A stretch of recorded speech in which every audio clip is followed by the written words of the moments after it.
Train's the right word for this erotic area, this erotic one. Welcome to the 2-month review, the weekly podcast brought to you by Open Letter and 3%, in which we take a big book like Mulligan Stew by Gilbert Sorrentino and break it down bit by bit, section by section, talk about it, analyze it, make jokes, talk about trains, talk about caterpillars, talk about all sorts of inappropriate things. I am Chad Bose from Open Letter Books, joined as always by Brian Wood, author of Joytime Killbox. Hi, Chad. What a wonderful time to be alive, to be reading books, especially weird books about mathematics and terrible sex. And lots of fucking. Yeah. Yeah. I'm going to caveat all of this for our listeners. I was at the Words Without Borders Gala last night. I am hungover. I am drunk hungover by a lot. But the Words Without Borders, it was their 20th year anniversary. Congratulations to them. People Wonderful. We had our 15-year anniversary in Rochester, and not one single person from the university came out for it. So I'm not sure what it's like to be loved, but apparently that was it. Yeah. So tell me about Words Without Borders. What was going on? Anything fun going on, or?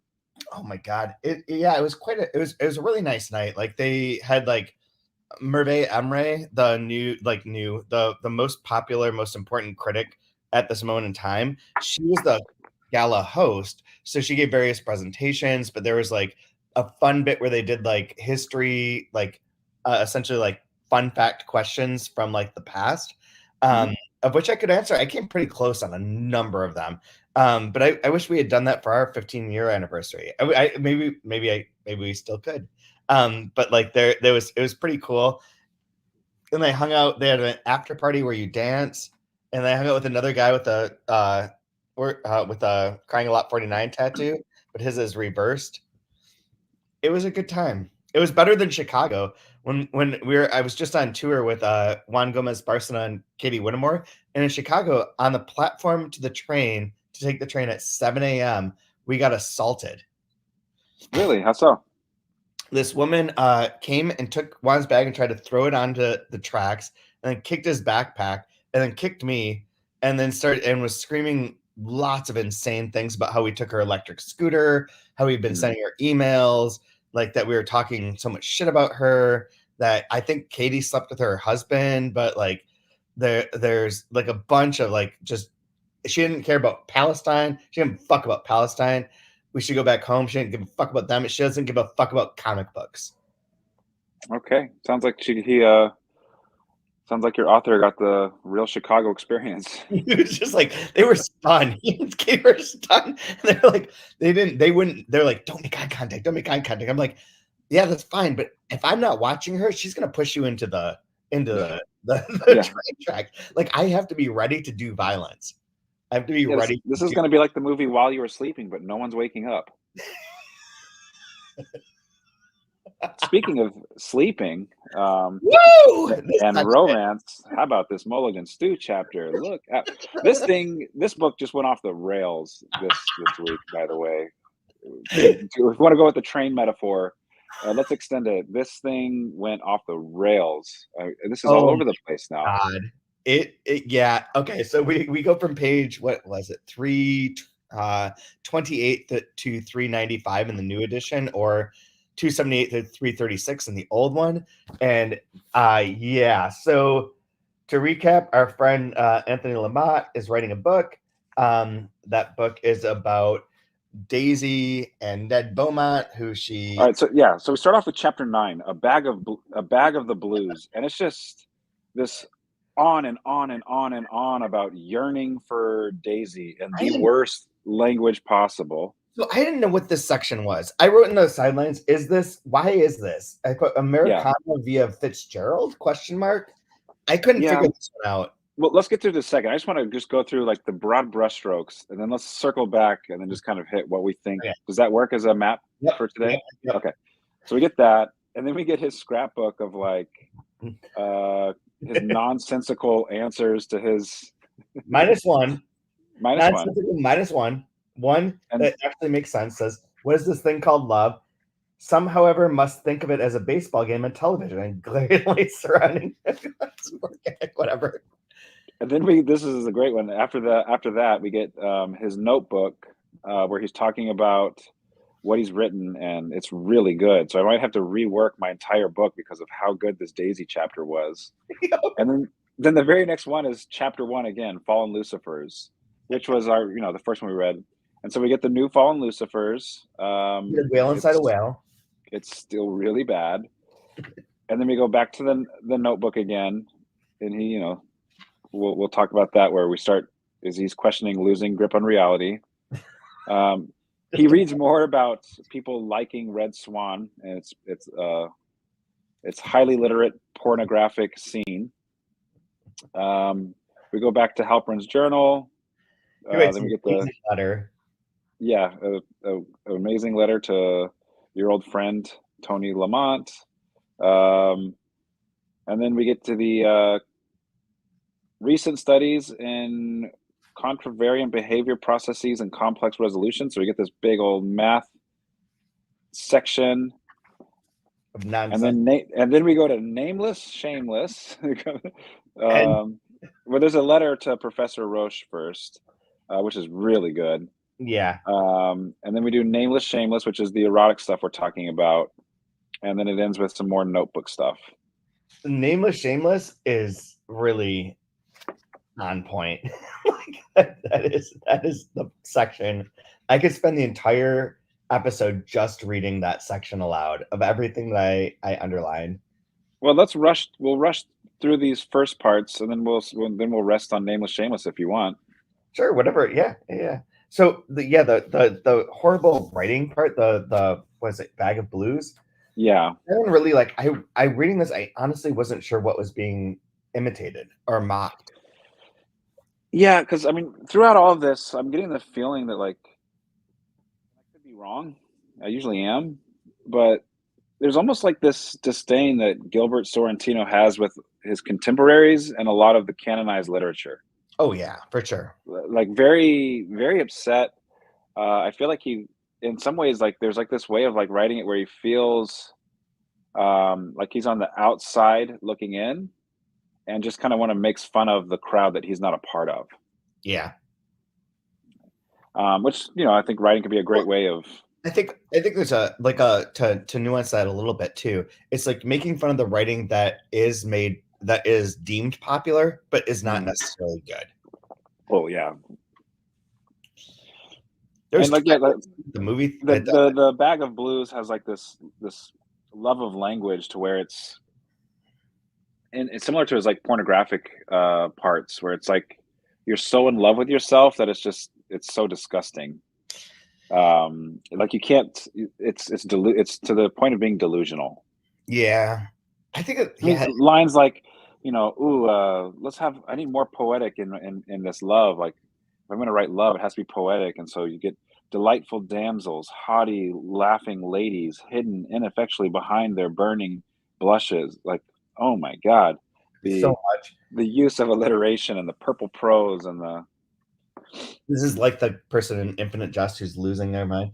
Name me your heavenly harlots and virginal dames. Daisy will put them to shame. It's so bad. And then it's everything that's bad, everything that you want to mock, all the deadly sins are all there. It's like this. It's almost like he's doing a satire on the typical literary white male author.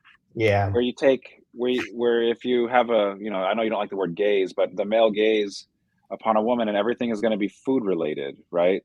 Something that you consume, something you devour. Her coffee colored eyes boiled as her tongue supreme sought out their yearning tonsils. Just everything's so bad. So the part that I circled here, that's this is a side story, side joke. In silks and lace and casual duds, missing cocktails, laying plates, and taffeta and nylon, mashing spuds, hanging curtains, laughing gaily, spraying Windex, cranking ice cream, shelling peas, carrying the sprightly conversation, smoothing spandex, long of leg. That then goes on and on as to describing Daisy. But I heard this story once from John O'Brien about George Plimpton, that he and George Plimpton were on a National Endowment for the Arts committee where you gave out the awards for fiction writing, and they had like a bunch of like samples, and one of them included Windex, and Plimpton was like, "This is a great book up until it begins to be sci-fi," and they're like, "It's not sci-fi," and it's like, "What is this Windex of which one sprays?" Like, no, that's like how things get clean. He's like, "I have no idea. Like, I've never had to use." I'll have to ask my cleaner if this is true or not. Like you're really out of touch there. Exactly. Her creamy sized chinchilla, her chats raw silk. Oh my In god. her mouth, the dolus argot turned pistachio and peach and French vanilla. A gelati, a spumoni, a cannoli, a tortoni. It's so amazing. It's so bad. So I have a question for you as an editor. Do you have like, say there's a young author that's written something and it's crap. From your perspective, are there like some like basic like Mount Rushmore of deadly sins that you see in bad writing? What would those be? If there's like, can you just please eliminate, can these 4 things just go away forever? Do you have something that stands out to you as being just, yep, that's bad? I do not, and as you say that, I'm not sure that I ever would. I definitely don't. But I think it's hard to say. Like, I don't know if this is misattributed, but I remember talking to someone who had Stanley Elkin as a creative writing teacher, and they gave back her. It's a woman who owns Left Bank Books in St. Louis. My future employer, because I'm going to go live in St. Louis for a year and watch every single baseball game, and I will work there in my spare time. But anyways, so she had Stanley Elkin as a professor. She turned in a short story. She's like an undergrad, and gets the story back with no comments on it. And she stays after class and is like, you didn't put anything on my story. Did you hand it back on accident? He's like, you can't polish a turd. And I think that there's that. Like, you cannot polish a turd. Like, it's not that there are 4 things that you can change. It's that this is a turd. Yeah, no, I'm not saying 4 things to change, but like these, like, I don't know, like whatever you do, just please don't do this. I'm tired of seeing this, and like those type of like talking animals, the word Okay. gaze, standing on a mountainside at the end of your book, having a realization. Okay. Those are 3. Well, like one I got from I was asking Spellman about bad writing they sing with Ten House when I was asking him about that, and like his one that was like his like biggest pet peeve was navel gazing, which a lot of these chapters is just all navel gazing. Characters that sit around, think about things, don't do anything. Like meanwhile, it's like, are the police going to get here? Are the police going to get here? Is something so navel gazing. Overly purple prose would be one for me. Like I keep seeing like like using like one rule, not really a rule, but utilize Anglo-Saxon over the French and the Latinate. Yeah, trying to be saying conflagration when really fire is probably the better diction choice when you're saying gaze instead of look. Yeah, that kind of thing. And obviously this is terrible with it. One of my big ones is just terrible dialogue tags. Like, can people just say things? But no, it's always shriek, cried, murmured, guffawed, whispered, exclaimed. So like any like basic little like. Let me give you a tip to help you out. Like he does all this wrong, while saying and every single letter he sends is like, why don't you appreciate me? Don't you know that I'm good? Like, so this level of delusion is getting to the point where it's just starting to feel really sad. Because like the grandeur is getting higher and the delusion is getting higher with it, and the characters in the book are sinking lower and lower and feeling really bad about it. That's true. That is very true. So there's our terrible bag of blues. Even the end of it, he's not even. I just said like, you're not even trying anymore. It just says blue. Blue. It doesn't even have like anything surrounding it whatsoever. I have the exact same thing.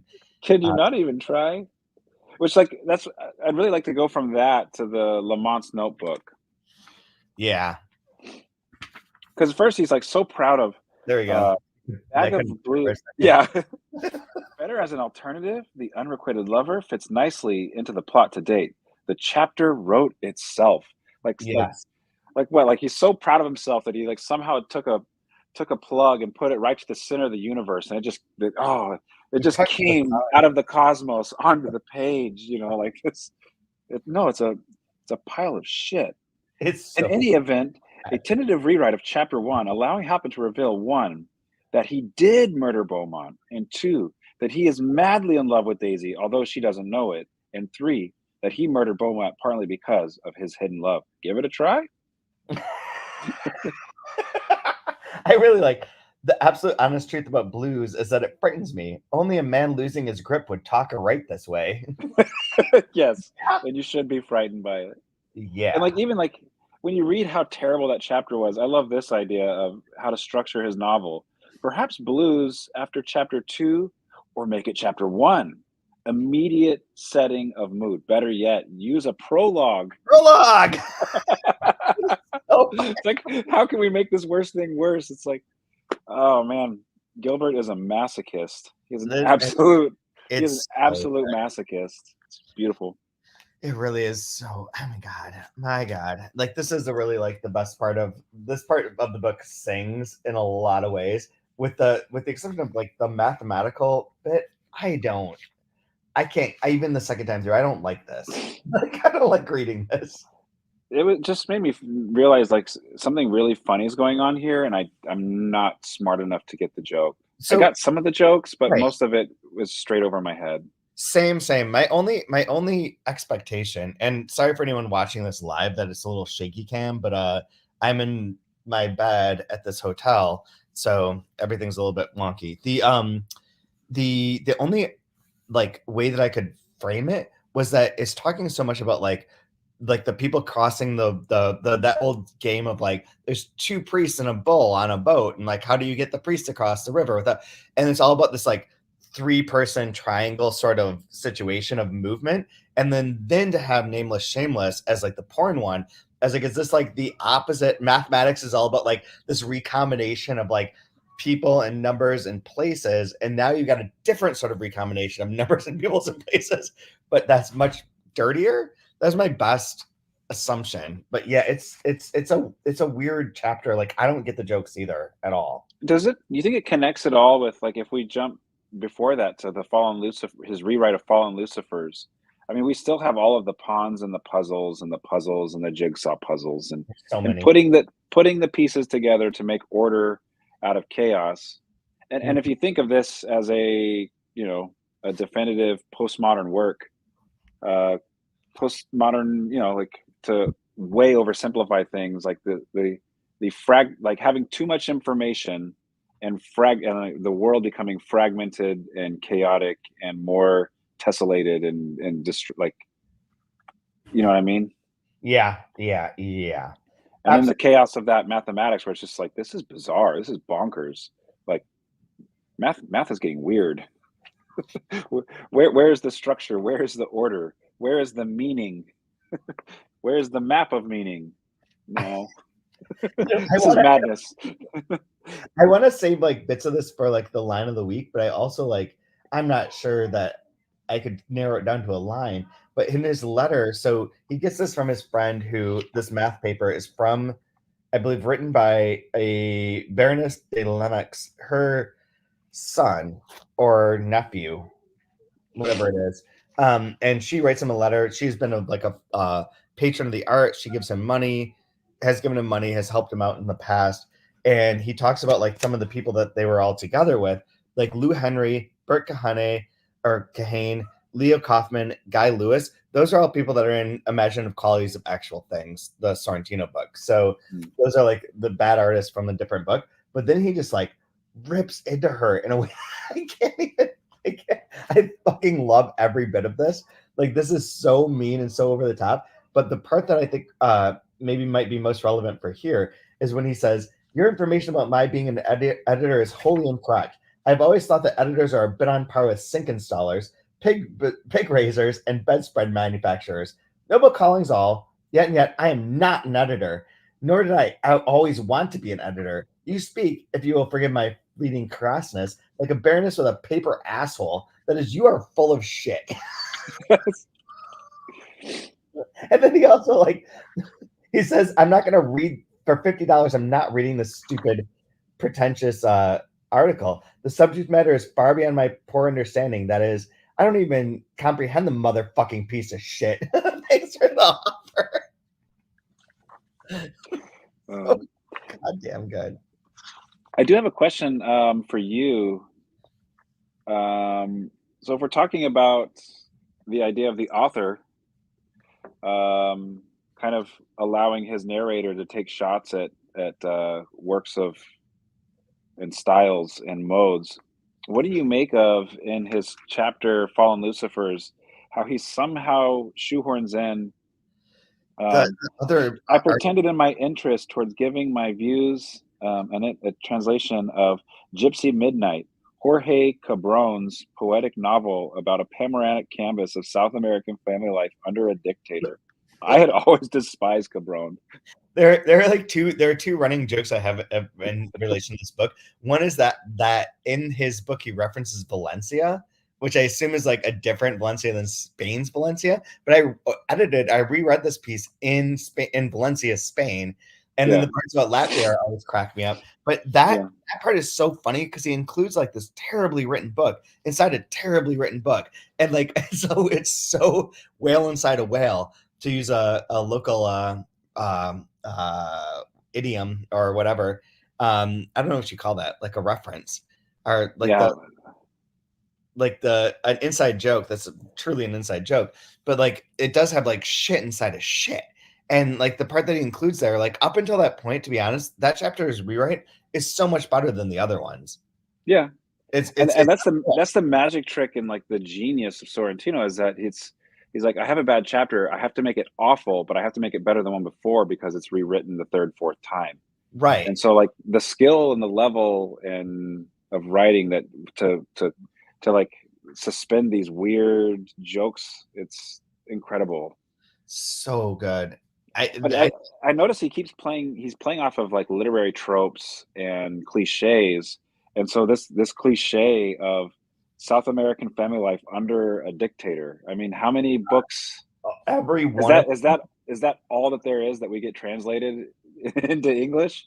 Is is that kind of what he's saying as the author? Like, oh that's God, not enough. and then the part that I think is the best is towards the end of it, where he says like indigo is, or I don't even know where this is. I hear in the crepuscular chattering of the nocturnal light. This is the book inside the book. I hear in the crepuscular chattering of the nocturnal light that stirs in the undergrowth all about me, the hiss and simmer of a cauldron of passions. Indigo is hell itself. Indigo. Indigo. I got indigo is hell itself. That bubble and churn their wonted temptations to me. A veritable stew of lust, a soup of pleasures various, unholy goulash. The teeth of wistful perfidy that are dragging me from the glittering face of my innocent maiden. God, that it were her true face in the flood, and not merely the reflection of my own hellish madness. Dragging me toward their ivory limbs and their most labial incarnadine,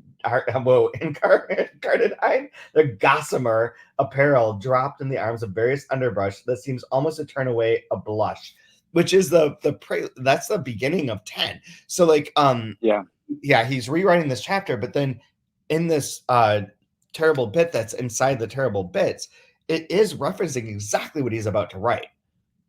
Yep. And his pistol onomatopoeias are amazing. Holy shit. The guffaw of a pistol. Kabow, krabing. He's got ka-ching, cough is one of them. Ka-ching with double exclamation points. Oh, so good. Oh, Faultlessly blue. yeah, always. Then obviously the very next page after that, an enormous improvement in the quote Lucifers. Needs some more work to smooth it out. A verb the earlier version lacks, but it is clear that A. Halpern's language attains the strange rhythms and grotesque inconsistency of the guilty mind. 2. Can keep blues since H makes his secret love for Daisy clear. 3. Now blues is chapter 1 or a prologue. 3. Matches on floor good, a pattern they make.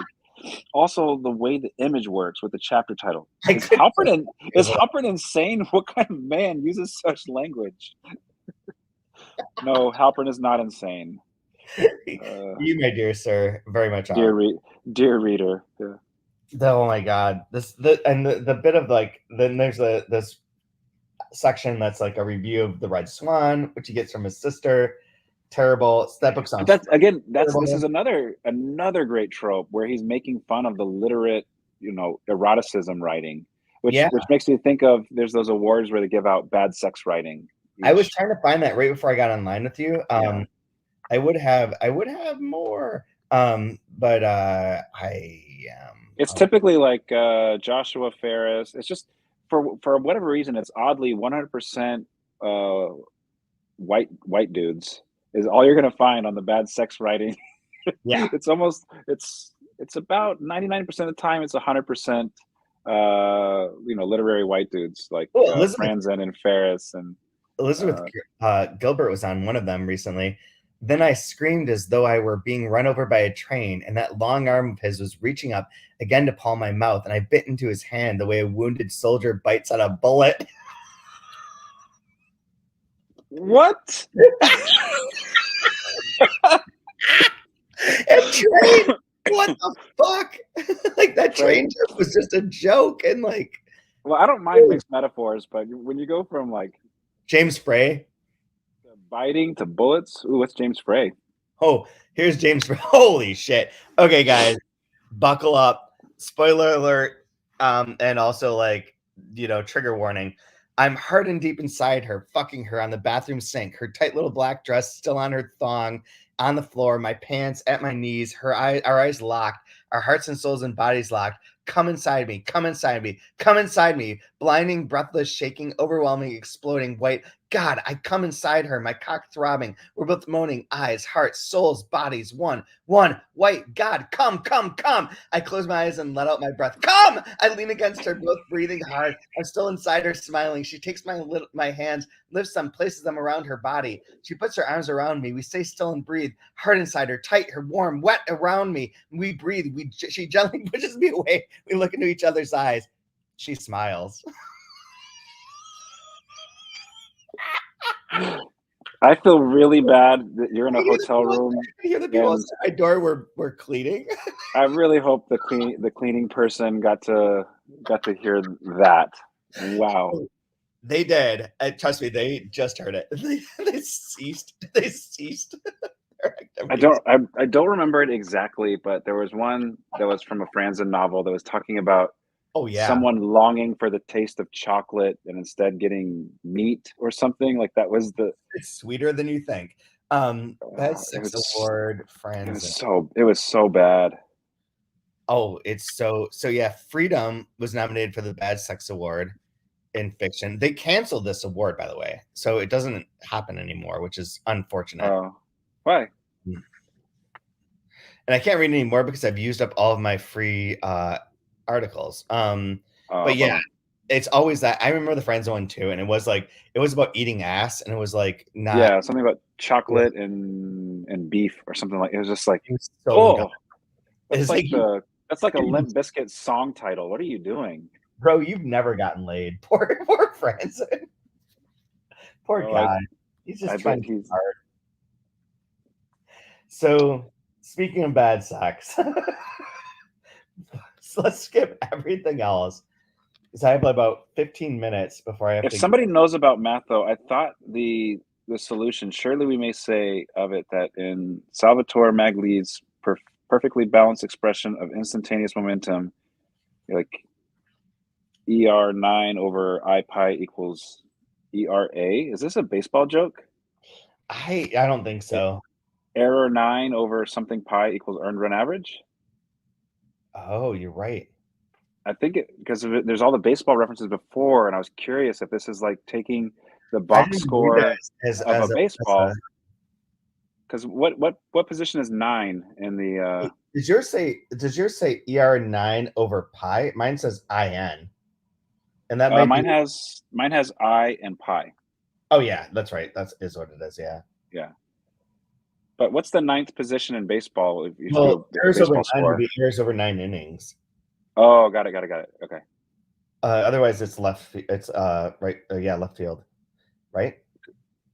One of the two. Because on the box we're used to E9 or E whatever the. Right. I was assuming that in parentheses the 9 would be over 9 innings divided Got by it. Yeah. pi equals the earned run average, which is not that far from like a FIP calculation. But that's, by the way, go D-backs, go D-backs. Every prediction I made for that game came true. But I would love if a smarter listener than me. Is this a baseball reference or no? But Something. all right, so bad sex writing. Nameless, shameless. He takes a shit on Professor Roach one last time, which is great. Yeah. Your own fashionable stupidity will make of you a laughing stock among those 11 persons who can still read, which is accurate. In the vocabulary of the beloved Red Swan, you will be known as the dumb motherfucker Roche. Like my style of joke. Here's the other trope that's in that letter that I love too. A little bit lower down, it says, "I have never even suggested that Deuces is a major work, only that it is, in parentheses or in italics, genuine. It is honest, even in its youthful pretensions." It's this idea of like the author. What are you trying to do? What are you trying? I want to put out something authentic, right? I want authentic fiction. It's genuine and it's honest. Like what is that? What does that even mean? But it gets thrown around so much, like with this sanctimonious tone. I just want to do authentic, like this, humble brag. I just try to write authentic fiction. I'm trying to be true to myself. Her finely molded hand had strayed to strum to a crescendo the sugary knob that now peeped from her soft pit of enchantment. There's a bunch of fun. Straight up. By the way, I don't know if I can ever eat one of those Peeps marshmallow after reading the sugary knob that now peeped from her soft pit. I think I'm done with holiday Peeps. I haven't had one of those in 40 years. I like. How about a throbbing bulge that had arisen magically? Like just like little things. Well, I should, no pun intended. Little things like using this in my daily life, and I don't think anyone really understands what I'm saying. But all of this so inflamed my deedle. God, like my deedle is getting inflamed by this situation. Like that's so good. There's just like I know people don't like the word moist. That gives a lot of people, but I got one better than you. How about what? the steamy cavern. Oh my God! The hungry sector of her anatomy toward my still ready slugger.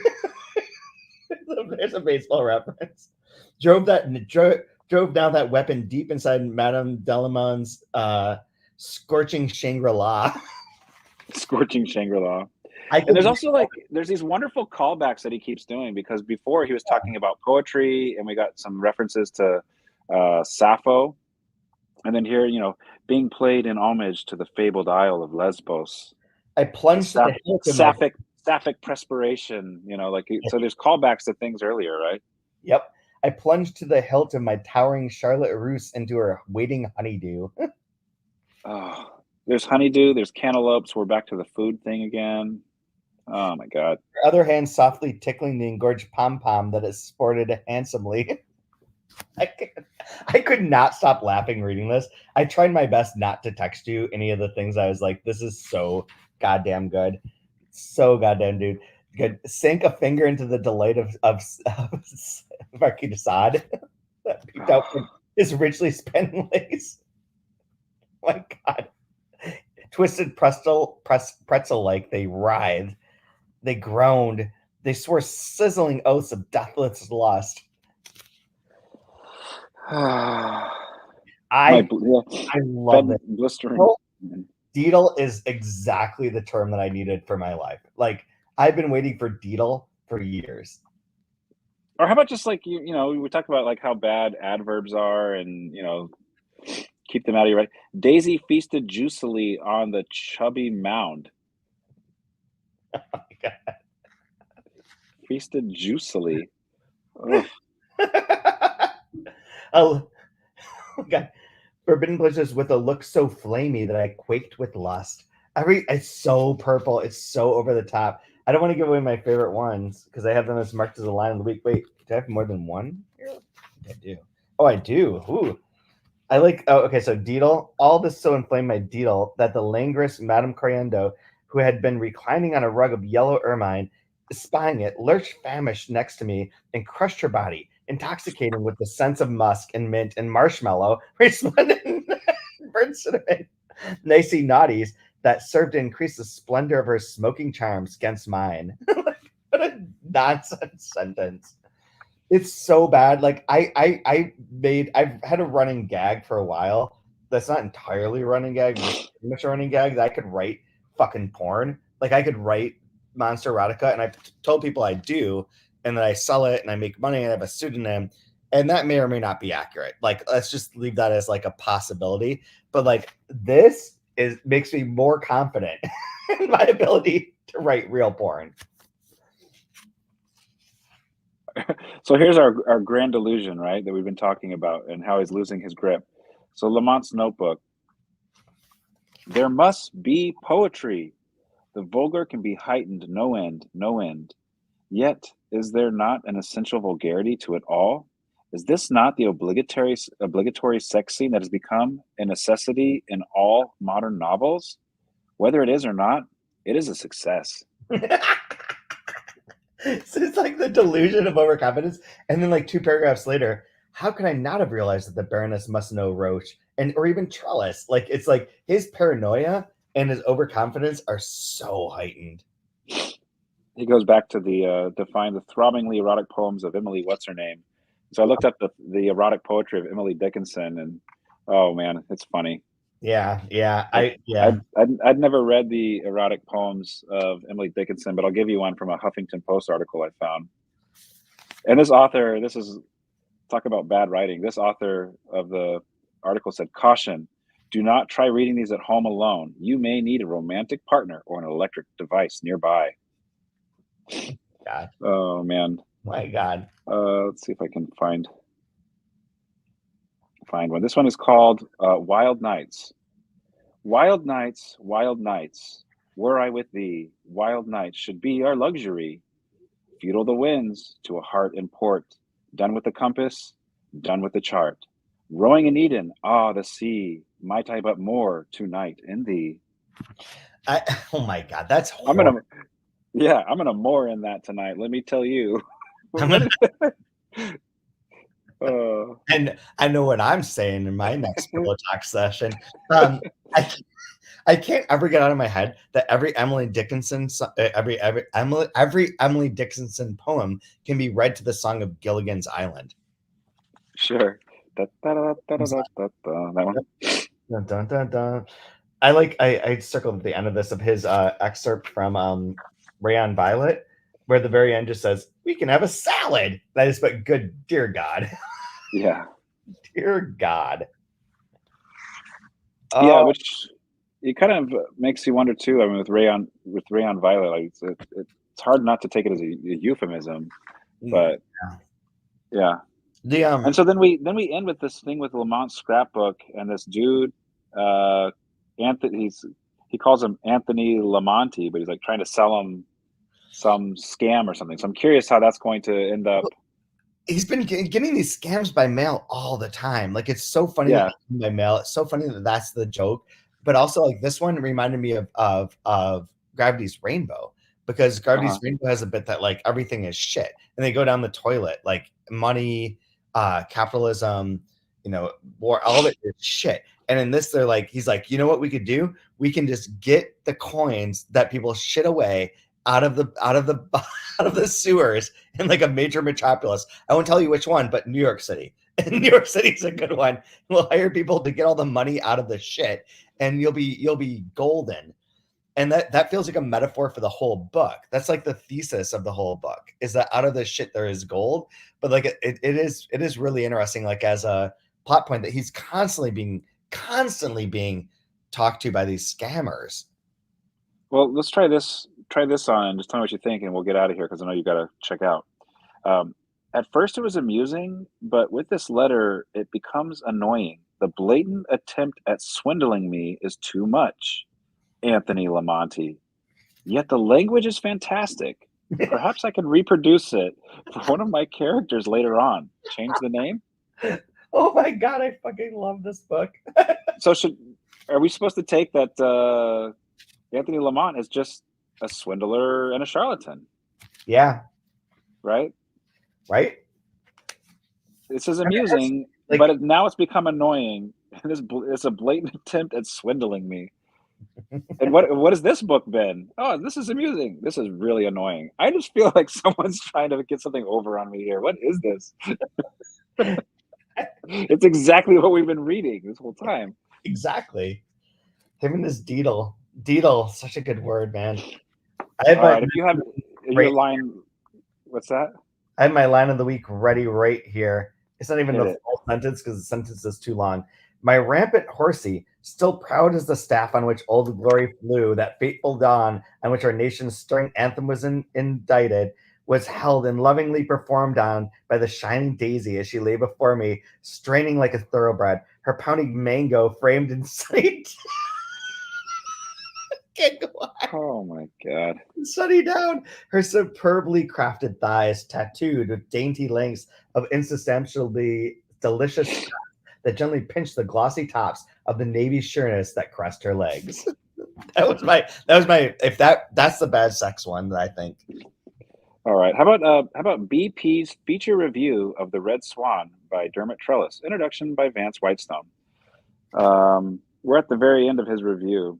The Red Swan proves, at least to this reader, that pornography can be as delicately and finely made as the most exquisite Parisian lingerie and still possess the ability to make the juices flow and the breath come quicker. Highly recommended.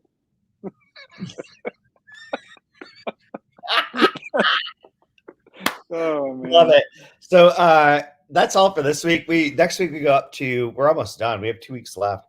Next week in the new edition, we go up to page 455, and in the older edition up to page 388. And for anyone who is a fan, there are 2 podcasts that I was on that came out this week. One is Lost in Redonda, the one with Tom Flynn, who was on here a couple weeks ago, talking about The Conqueror by Jan Sjarstad and Norwegian literature as a whole. And then there's one from Beyond the Zero, which we talk about important things, but we also talk about the other Chad posts. So if you see like an image floating out there of the other Chad post lying, naked on a field, looking hot, that picture is not me, but that episode of that podcast is me. You think you want to plug, man? Nothing to plug. Not this time. Go D-backs. D-backs! I called fuck. It's the end. I'm going to point out that I got out of the shower and I went and I texted 2 people. I texted them one thing and I copied it twice, in which I said, these are my 4 predictions for tonight. Corbin Carroll will steal more than 1 base. Fat will be nails, which is indefinable, but we know what that means. Harper will choke at a big moment, and the D-backs will win 4-2. And it was ding, ding, ding, ding, ding, like straight down the line. Every one of those things happened. Okay, well, I'll tell you what's going to happen in the World Series. They're going to do a close-up on Bruce Bochy, and the audience is going to think, what size hat does that guy wear? Holy cow. And then at some point, he's going to barely waddle out to the pitcher's mound because his knees are made of dried linguine.